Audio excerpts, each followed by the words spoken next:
Il y a une espèce de surréaction que Darmanin incarne parfaitement après l'ignoble assassinat du professeur.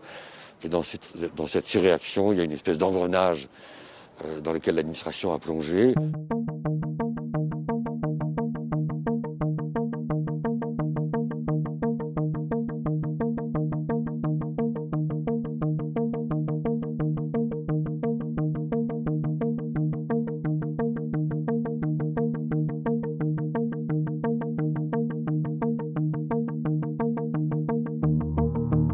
Il ne faut jamais être dans l'excès de confiance.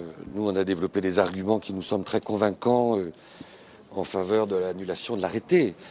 Maintenant, on n'est pas naïf.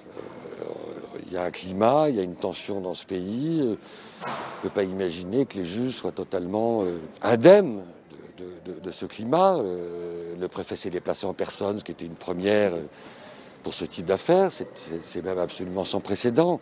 Il y a une espèce de surréaction que Darmanin incarne parfaitement après l'ignoble assassinat du professeur. Et dans cette surréaction, il y a une espèce d'engrenage dans lequel l'administration a plongé.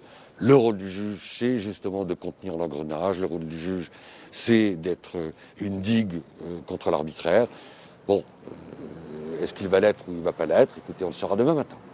On a cherché aussi à faire de la mosquée de Pantin un symbole des mesures gouvernementale dans la lutte contre le terrorisme. Mais je crois que ce qu'on a mis aujourd'hui en évidence dans le cadre des débats, c'était aussi la pauvreté des éléments de preuve qui étaient rapportés par le ministère intérieur et le fait que si M. Henich avait pu poster une partie de la vidéo d'un des pères de famille, il avait tout de suite reconnu une faute morale, sachant que personne ne pouvait imaginer ce qui allait se passer et cet attentat terroriste. Donc véritablement, il faut qu'il lui en soit donné crédit.